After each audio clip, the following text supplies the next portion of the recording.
સોનાની બંગડી, આ ખૂબસૂરત બંગડી ગર્વનું સ્મિત છે. એક લાંબી છલાંગ જે વર્ષોની મહેનતે લગાવી છે. આ જ બંગડી થકી રેખાના ઘરને રોશની મળી છે. કિશનના ખેતરોમાં આશા જાગી છે. લીલાના સપનાઓએ ઉડાન ભરી છે.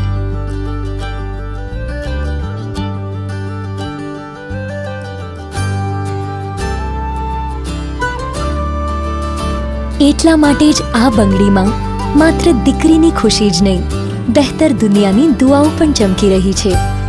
જ્યારે તમે તનિષ્કમાંથી ખરીદો છો, એક બહેતર દુનિયા બનાવવામાં મદદ કરો છો. એ જ દુનિયાની દુઆઓથી બને છે આ દુઆનું સોનું.